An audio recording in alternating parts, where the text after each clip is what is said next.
서로 한번 축복하십니다. 오늘도 은혜 받고 행복합시다. 이스라엘에 여러분 가서 보시면 호수가, 큰 호수가 몇 개가 있냐면 두 개가 있습니다. 이름은 혹시 기억하셔요? 두 개가 있는데 하나는 사자로 시작합니다. 가장 큰 호수죠. 사해죠.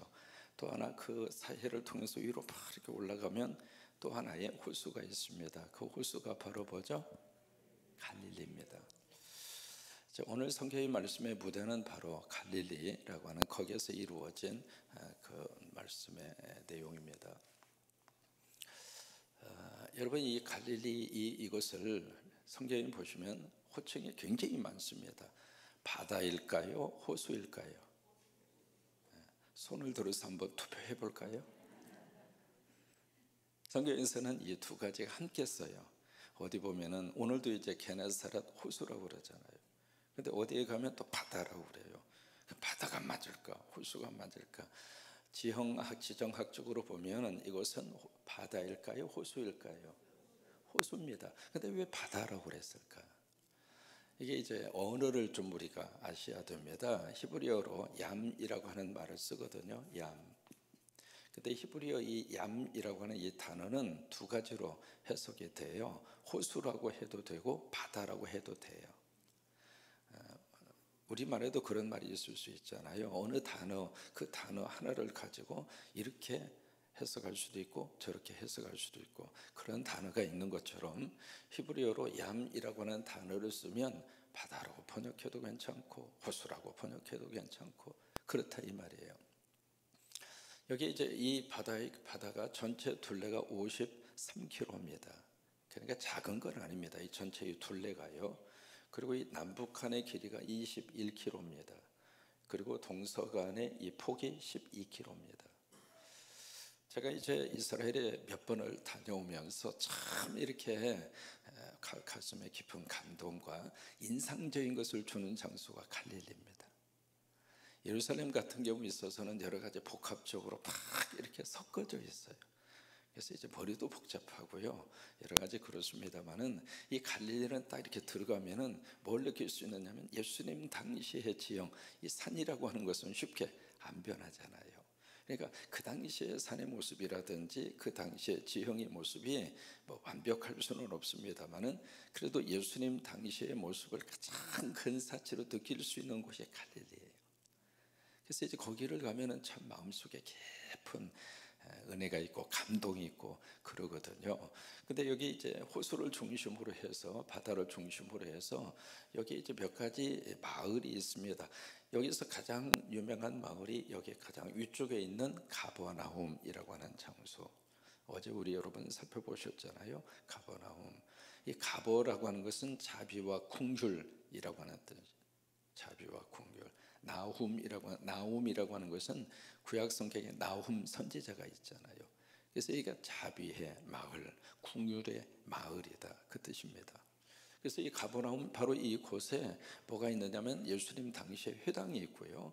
회당 바로 앞에 베드로 시몬의 집이 있어요. 그 시몬의 집에 누가 함께 살고 있었느냐면 장모님이 함께 살고 있었어요. 바로 이제 그런 구조를 가지고 있는데 이 가버나움 이 마을에 딱 들어가면 지금도 들어가는 입구에 뭐라고 쓰여져 있느냐면 예수님의 홈타운이다. 그렇게 이제 그 글이 쓰여져 있을 정도로 이제 가버나움이라고 하는 장소가 가장 위쪽에 있습니다. 그 다음에 이쪽으로 쭉 이렇게 돌아와서 있는 장소가 여기 게네사렛이라고 하는 마을이 있고요. 게네사렛 마을에서 좀 내려오면 막달라라고 하는 마을이 있습니다. 막달라 하면 여러분 기억나는 사람이 하나 있을 거예요. 막달라 마리아. 은혜를 막 달라는 거예요. 하나님 복도 막 주시고 성령도 막 주시고 그래서요 성경에서 이름으로 가장 복 많이 받은 사람이 막달라 마리아예요.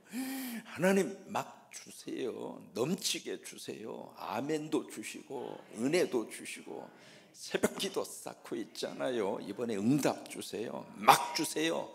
조금 주지 마시고. 그래서 마리아가 은혜를 많이 받았거든요. 근데 그 막달라라고 하는 그곳이 바로 지명 이름이에요. 그 지명이 바로 여기 게네사렛에서 약간 밑으로 내려오시면 막달라라고 하는 마을이 있습니다. 그 다음 밑으로 쭉 내려오면 여기에 디베랴라고 하는 마을이 있어요. 그 다음에 이쪽으로 올라가서 이쪽 부분에 벳세다라고 하는 마을이 있고요. 벳세다 하면 여러분 생각나는 사건이 있죠. 벳세다 들녘에서 무슨 사건이 있었느냐면, 힌트를 드릴게요. 보리떡 5개, 물고기 2마리로 무슨 기적? 예, 그게 벳세다 들녘입니다.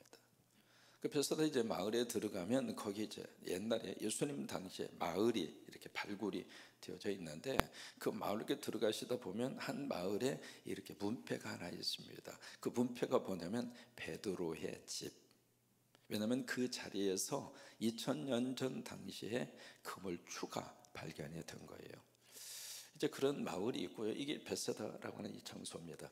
그래서 여기에 있는 지역의 이름을 따라서 때로는 이제 디베랴 호수라, 게네사라 호수라, 그렇게 이제 명칭이 달라지는 거예요. 오늘 성경 말씀은 바로 게네사렛 호숫가에 지금 예수님이 서 있습니다. 호숫가예요. 바닷가, 바로 호수 바로 옆에 예수님이 서서 뭘 하시느냐면 하나님의 말씀을 전합니다. 예수님이 하신 큰 사역 가운데 2가지를 볼 수 있어요. 하나는 질병을 치유하시는 치유의 사역입니다.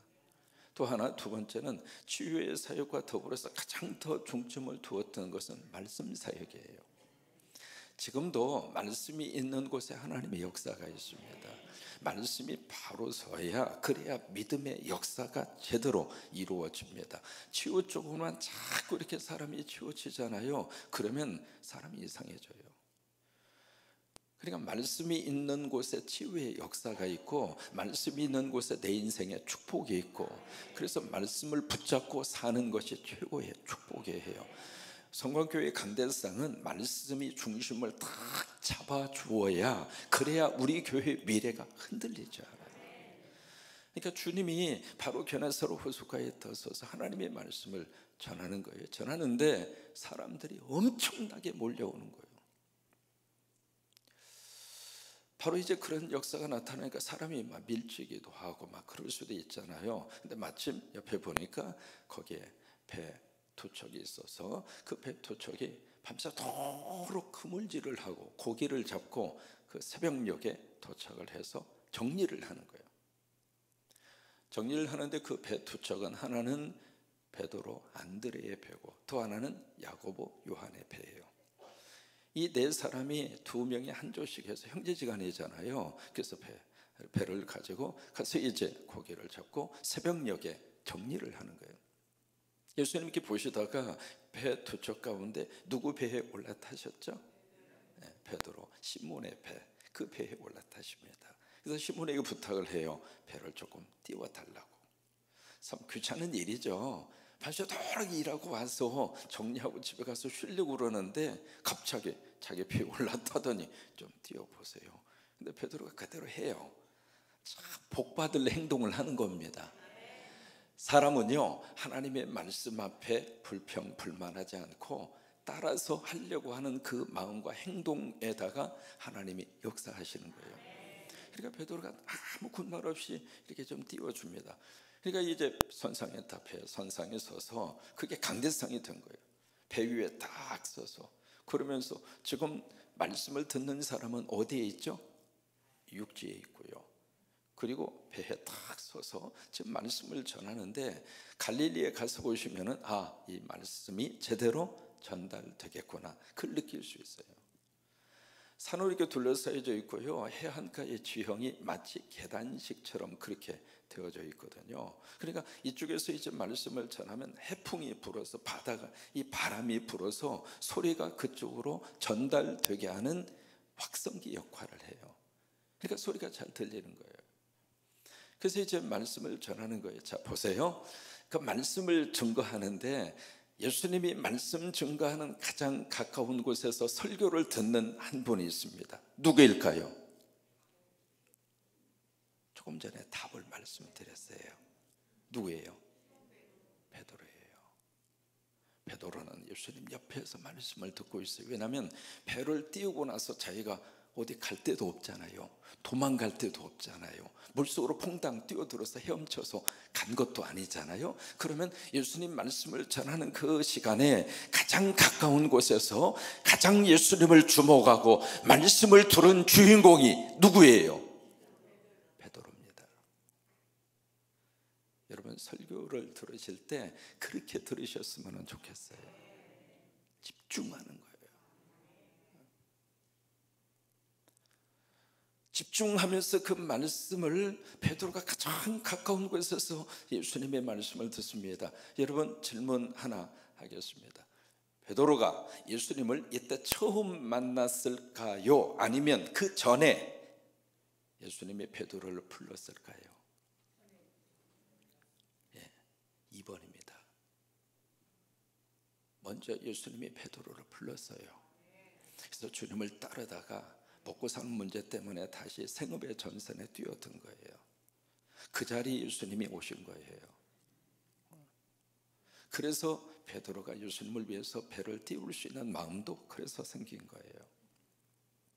그러니까 베드로가 이 예수님의 말씀을 가장 가까운 곳에서 그냥 주목하면서 그 주님의 말씀을 들으면서 복잡하죠, 생각이.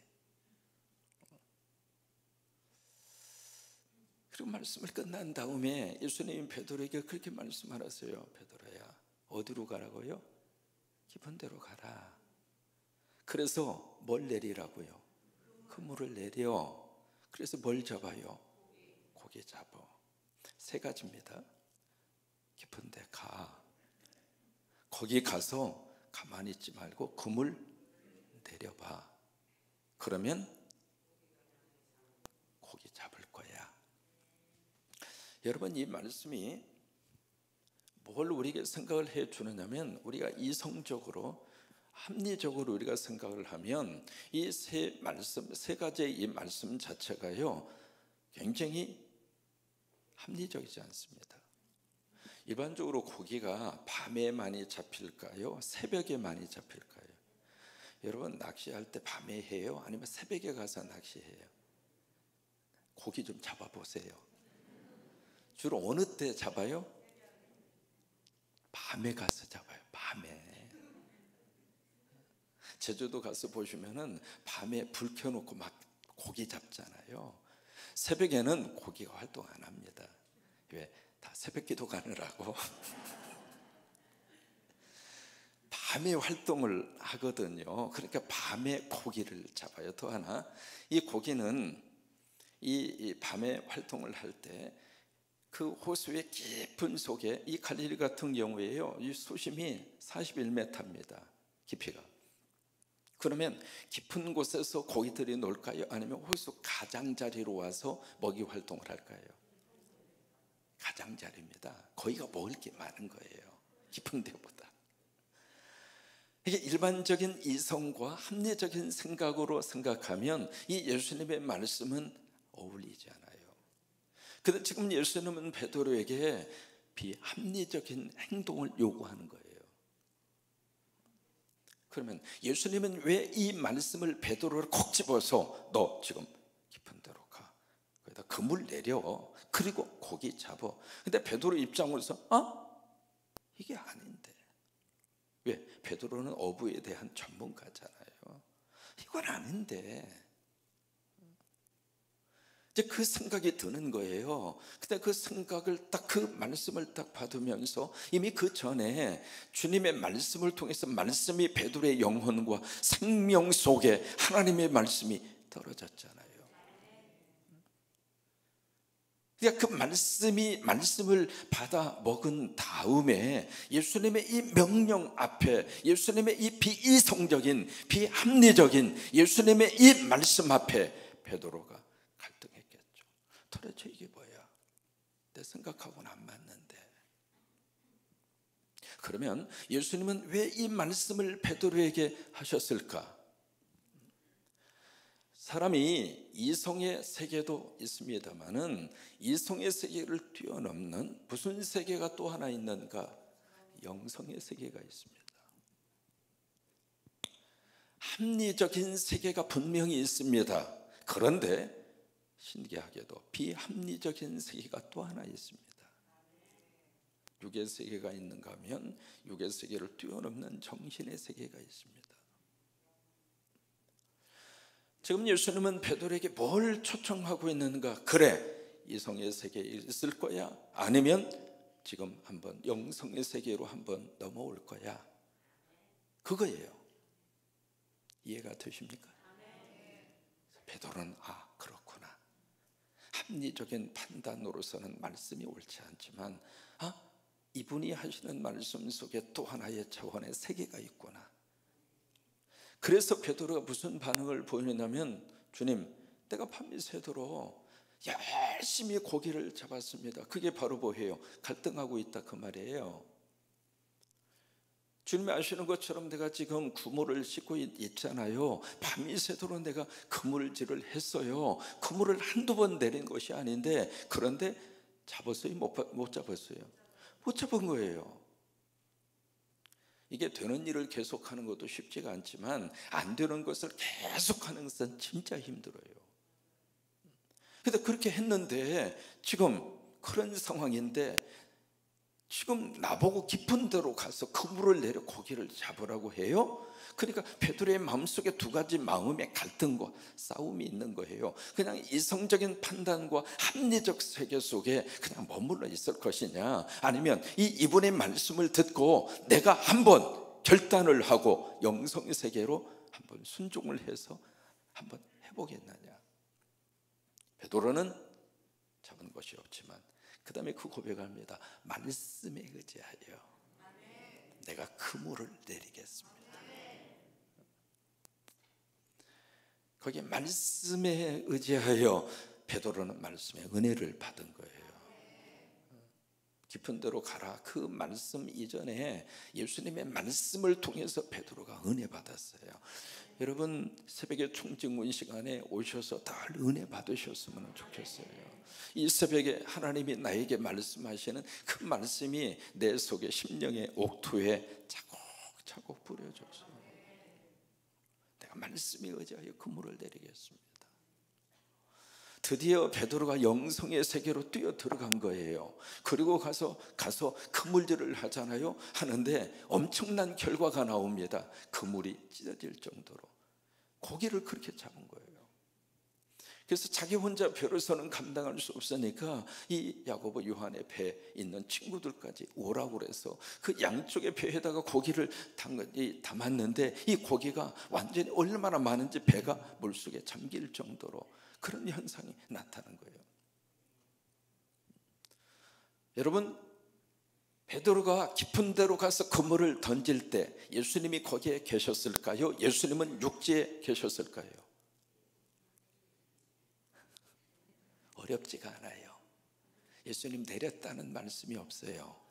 그러면 깊은 데로 같이 간 거예요. 베드로가 그물 던지는 모습을 주님이 보신 거예요. 그러니까 그 다음에 베드로가 어떤 반응을 보이느냐면, 같이 계셨으니까 갑자기 베드로가 예수님 앞에 엎드린 거예요. 엎드려서 뭐라고 이야기합니까? 주여, 나를 떠나소서, 내가 죄인입니다. 여러분, 이게 무슨 시츄레이션입니까? 일반적인 반응이라면 밤새도록 고생했는데 고기 못 잡던 이 어부가 말씀 한마디에 가서 딱 그물을 던졌는데 이렇게 많은 고기를 잡았으니까 일반적인 생각은, 아이고 주님, 나하고 통업합시다. 와, 당신만 있으면 대박입니다. 이건 뭐 그물질 밤새도록 할 필요도 없이 한 번만 가장 중요한 스팟 알려주시면 한 번 딱 치고 대박 치고 하루 종일 놀고, 그 다음에 가서 한 번 가서 대박하고 그 다음에 돌고 끝내줍니다. 주님, 나하고 통업합시다. 근데 왜 베드로는 예수님 앞에 엎드려서 주여, 나를 떠나소서, 나는 죄인입니다, 그 고백을 했을까? 베드로는 예수님이 누군가라고 하는 사실을 그 사건을 통해서 깨달았습니다. 이분이 하나님이시구나. 여러분, 고기를 만드신 분이 하나님이시고 그 고기를 잡게 하시는 분도 하나님이십니다. 우리가 열심히 노력해서 돈을 벌고 사는 것 같지만 그 물질 또한 하나님이 주십니다. 그래서 우리는 11조를 바치는 거예요. 베드로는 이 사건을 통해서 이분이 진정한 하나님이시구나, 그 하나님이라고 하는 사실이 깨달아지는 순간 자신의 모습이 들여다 보인 겁니다. 내가 지금까지 나 중심으로 살았구나.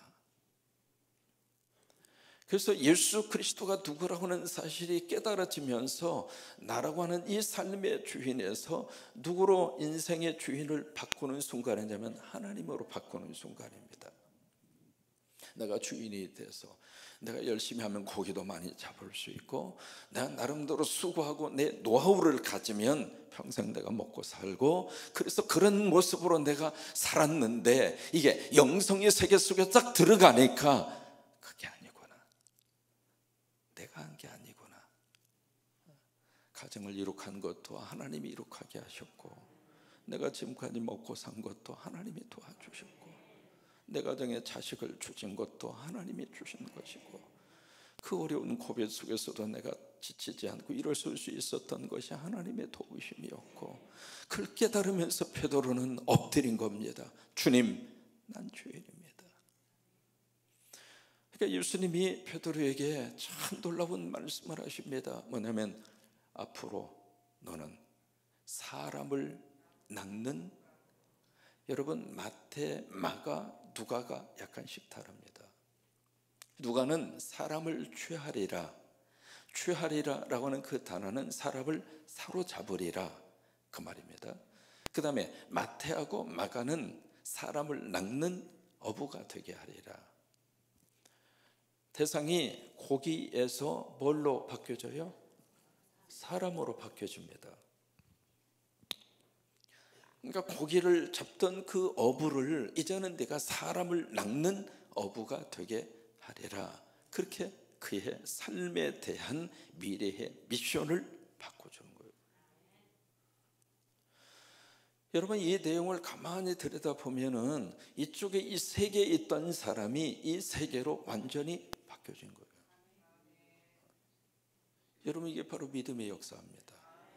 우리가 베드로의 이 모습을 보면 단순히 그물을 던져서 고기를 잡았는데 그 고기가 너무 많이 잡혀서 그물이 찢어질 정도로, 배에 잠길 정도로, 그래서 이 기적을 맛보고 이 베드로가 이분은 보통 분이 아니구나, 그런 마음으로 결단하고 예수님을 따르고 쫓아간 그 베드로의 모습으로 우리가 생각하고 이해하고 끝날 수 있습니다만은, 이 깊이 좀 묵상해서 들어가면 두 세계의 경계선에서 베드로는 영적 세계로,